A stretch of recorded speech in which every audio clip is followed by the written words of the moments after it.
getting bored. Started off by saying the patient's a little evil.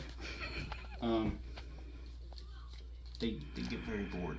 And we only have one pair of gloves, so if you see me keeping these gloves on throughout the entire video, I'll say whenever I gotta wash my hands and change gloves, but I mean, we only have one pair of gloves that fit.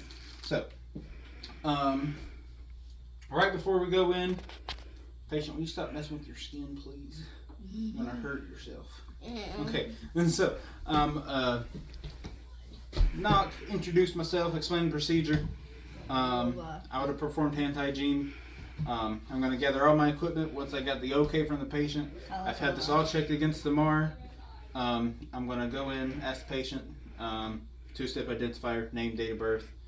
I'm also going to ask if the patient has any allergies, and if the allergies correspond with this. Hey kid, you got any allergies? No. No. Okay. Okay. So, I would, now that I have all my equipment ready, I'm going to don my gloves after I perform hand hygiene. Yeah. And I'm going to insert the IV. So, I'm going to take the bag out of this bag, but it's already taken in.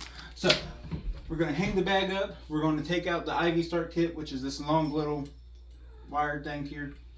We're going to open it, take down the bag.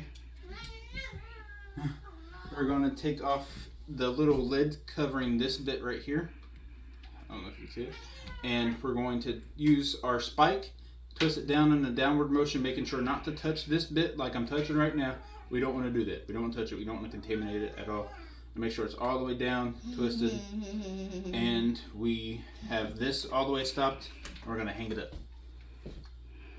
I don't have my gloves on. I would have my gloves on. I'm about to put them on. Sorry. So, with this all the way locked, we're now going to unlock it and prime it all the way up. It's already primed because I messed up earlier. Cats are fighting in the background. You wouldn't have cats in a hospital. Yeah, home health. That's what this is. That's my only interest right now. Okay, so we have it primed. I'm gonna don my gloves, perform hand hygiene, don my gloves.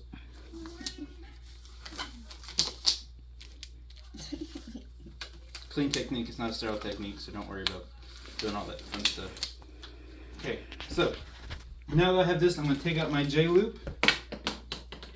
Oh, I'm gonna leave my tape in the floor. Perfect. And I'm going to unscrew my saline flush.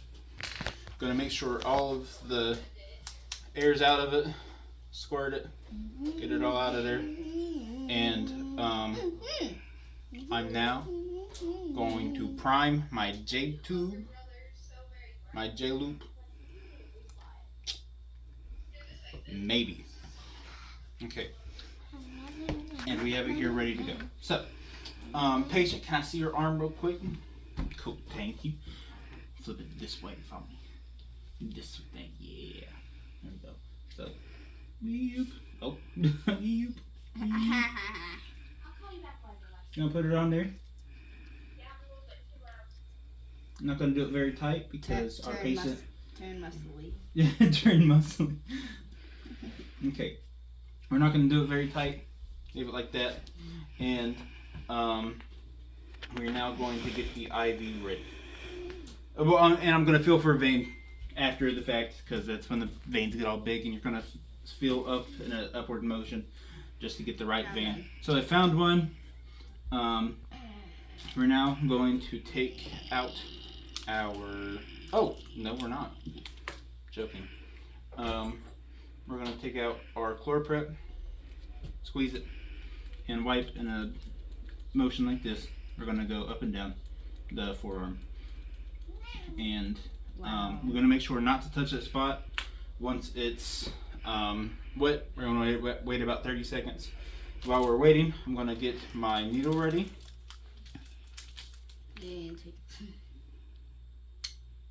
Okay, it's been 30 seconds. Make sure it bevels up. And we want to go at a 10 to 20 degree angle And you're gonna feel the pop. Oop, right there. And now we're going to engage not the safety, we're gonna bring in the needle all the way in. And normally we would pull the safety on this, but actually we have enough, so we're gonna do that anyways. And we're gonna put it in our sharp container. So now that we have this, we would usually cover it with, if there's any blood, we'd cover it with a gauze pad. We're gonna take this off of our J-loop. And I have it pressed up here, so there's no blood running out of the vein. This is awful to get off. And we are going to twist this on. Great. And now we are going to flush the vein. And we are going to go very slow and monitor the site for any signs of redness or any inflammation. And we're not going to go all the way in because, you know, and by the way, I would have had my what's this called? Tegaderm ready, but I did not. So we'd have this right up here ready to go. We're not going to fully flush it out because it's leaking everywhere. So we are going to discontinue this. Apply the Tegaderm, only covering the catheter area. We're going to make sure that it's still able to be like taken off and stuff. And I'm going to peel it off like a Band-Aid.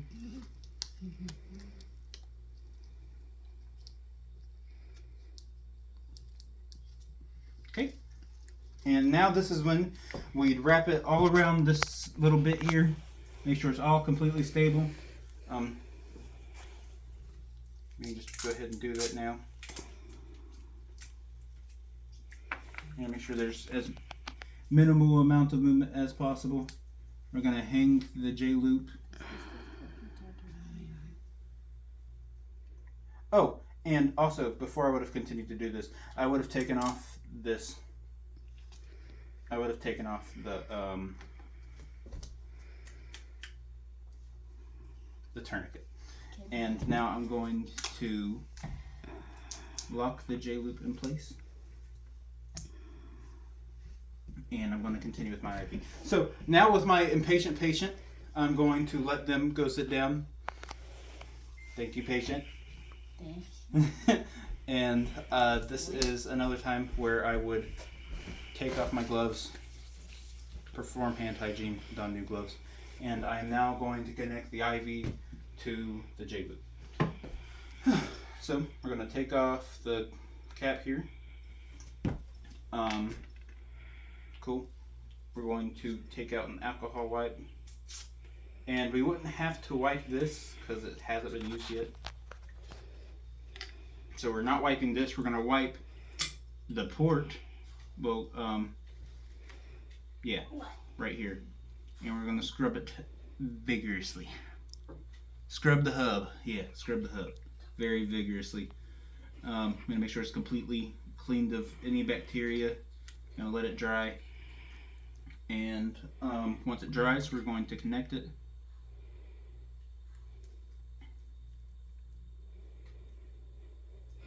And we are going to start the drip.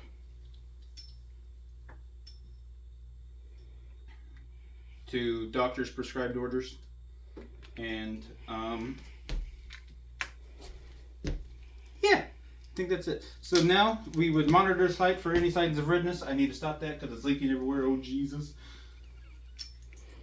And a real patient won't be dripping everywhere. That would be a dangerous sign if it was dripping in a patient. But I would monitor signs for redness, inflammation, coolness to the touch, like if it's really cold, and taking off my gloves, throwing away all my trash, asking the patient if I could get him some water or anything, and I would record my findings, and see you in part 2.